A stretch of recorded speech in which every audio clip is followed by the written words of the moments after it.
Welcome back.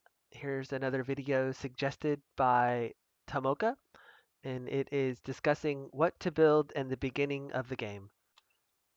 Reapers are a solid choice for Terran opener.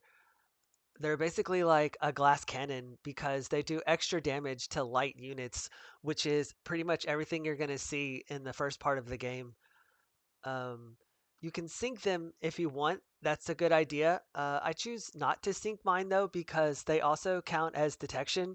And I just like to have them spawn in every 33% so that even though they die quickly, there's always one coming in soon behind it that will be able to detect units that otherwise you wouldn't be able to see.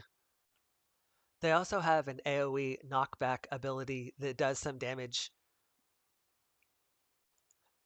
If you prefer, you can skip Reapers and just start teching up the Terran tree. There are several good options for Terran starters. The one I pick here is the Ghosts.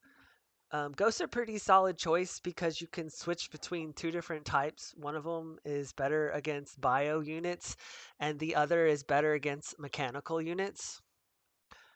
As a general rule of thumb, though, you want to go with Spectres because they have an AoE stun, which also does damage to everything that it hits. And they're better against mechanical units because you're usually not going to have a problem controlling the bio or light units. But the mechanical units, those can get out of hand very quickly. The only time I would really use ghosts is when I'm trying to catch certain types of heroes. Terran have two different viable mech choices for an opener. Um, Tanks don't get a lot of play anymore. I still think they're pretty good. They have a very fast attack, and they're good against mechanical units and just an all-around solid choice. You want to put your strong, tanky units, no pun intended, up front and center like this. Warhounds are also a viable choice for Terran.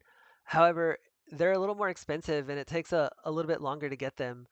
Um, They do overall good damage, a little bit slower attack speed, but they also have this ability that does extra damage to mech units.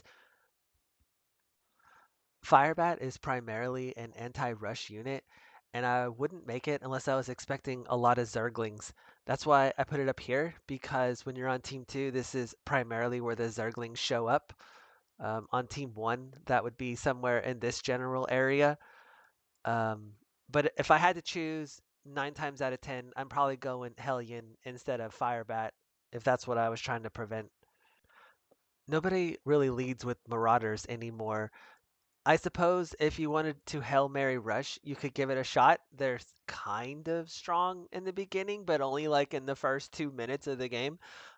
Typically, I only use them when I'm trying to slow down a hero and catch them in a Nova Wave or something similar.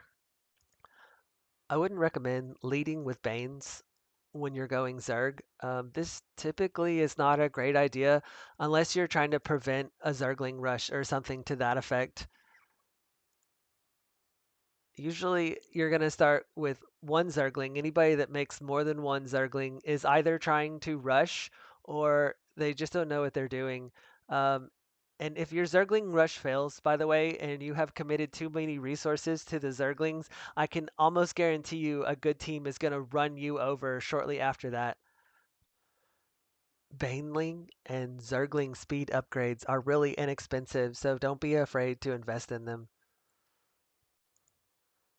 Zerglings have really strange pathing where they can walk around all the units and all your defenses and jump over ledges and stuff. Usually on team 1, if they make it this far, they will come in from about right here. On team 2, usually, not all the time, they're going to end up somewhere right here. So especially your throwaway units like your Reapers and your Zerglings, just whatever you can like deter, or even your Sentry, whatever you can deter them with, put them in this general area here to help out against stuff like this. Um, I've seen people lose pylons back here because they went early pylon and then not enough units to protect. All right, let's not waste too much time with the tier 1 units. Let's move on up the tech tree. Solid classic choice for one lane is Infestor. These are good because you can micro the infested terrain. It's one of the only units in the game that you can control. You can make a box like this and micro them, or you can press F2. I prefer F2 and just, focus fire down targets, especially bigger, weaker targets, ones that are almost dead. But their primary use, according to a reputable source, is this fungal growth. It's basically a 4-second AoE stun. The reason I have them unsynced is because the fungal is not going to stack, and two, because if somebody casts a point drone defense, it will pop the infested Terran early, and then they'll just die off before they get to the wave.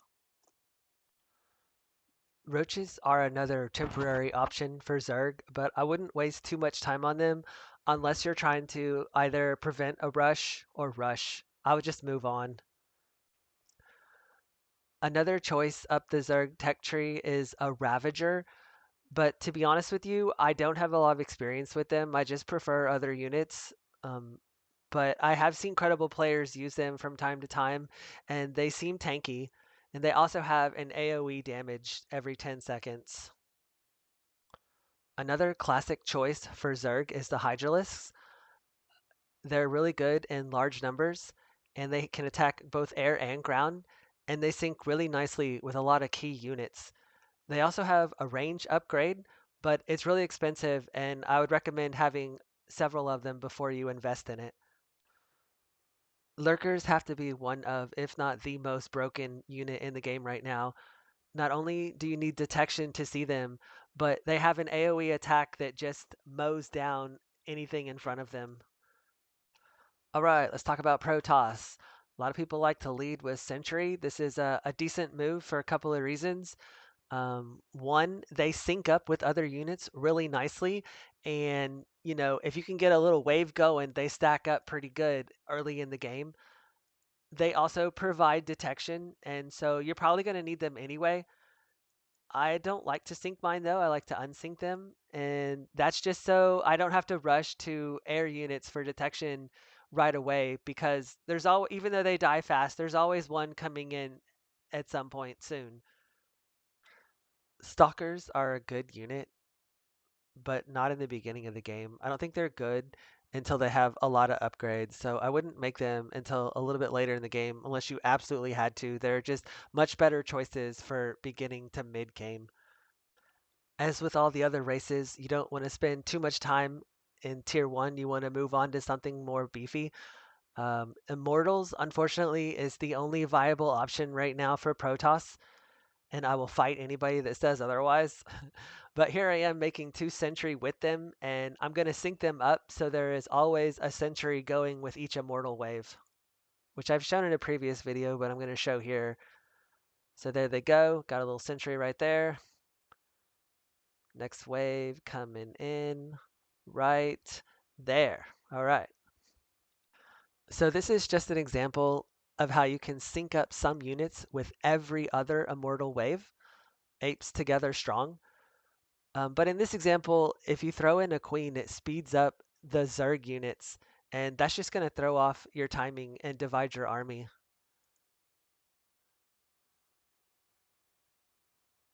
So here they would be coming in together, but because of this queen right here, these ones down here rush off ahead. And see, and this one doesn't even join up until it hits the creep. As a general rule, if you start seeing a few too many of these units, and in some cases I mean more than one, like the Marine or the Zealot, it either means that the person is extremely new, or they might just be looking for novelty and they're very bored, or they could even be trolling you. In my opinion, queens are primarily a healing unit, but in early game, you're not going to heal your way to victory. They also provide detection, but I would prefer to use a Sentry or a Reaper because queens make this creep here, which is totally going to throw off any synced units you might have and divide your army. Every race has some sort of air unit they can use for detection, and some players will switch to these units when there's too many lurkers on the board and they're just trying to make their detection survive a little longer. And that's sort of fine. I wouldn't make more than one or two because they're so expensive. This Viper right here costs 200, and just to get to the Viper, you had to buy $100 Mutalisk. It's totally worthless. For the price of one Viper and one Mutalisk, I could have bought 4 unsynced Sentries or 4 unsynced Reapers, which I think is a better deal. And you just have them coming in constantly, even though they die.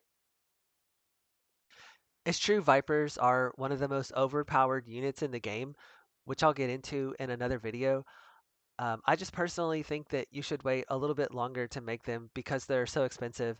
Uh, Full disclosure, though, there are credible people that would disagree with me here. Same thing with this Dingle. Assuming I already had the Hellion, I spent about 275 just to get to this Dingle, which is almost the same as 4 Sentry or 4 Reapers. I think the idea of air units confuses some players in the beginning of the game. They think they're being clever because they have an air unit that can attack ground units. But generally speaking, even if I have one or like 1.5 players that can attack ground to air, your air units are completely negated. And it doesn't matter how many of them you make, I can just overwhelm you with cheaper, more efficient ground units. You should never go to air until you are well established on the ground. This goes for Banshee as well. If you were going to try to be sneaky with an early air attack, that's probably your best choice, but I still think it's a losing strat because I just got to switch to a couple of key anti-air units and I'll get more bang for my buck, and you've already committed to some bad units. I was also asked to go over pyloning early. Depending on how good your team is compared to the other team, you might be able to lead with one pylon, maybe even 2 pylons, before building any other units. Investing in pylons is a choice to increase your economy rather than making useful units, but if you get too greedy, this can cause problems for your team. I also want to add that the 250 pylon upgrade is the least efficient one, and unless you can get to 450 upgrade reasonably soon after that, you're better off just making attack units. If your first building was not a pylon, then I wouldn't recommend making a pylon until either the tug of war mechanics are stable or you are pushing. Also, if you are pushing, sometimes it's best just to keep making attack units rather than getting pylons or pylon upgrades, because if you can manage to get a nuke or two out of them, that's really helpful later in the game.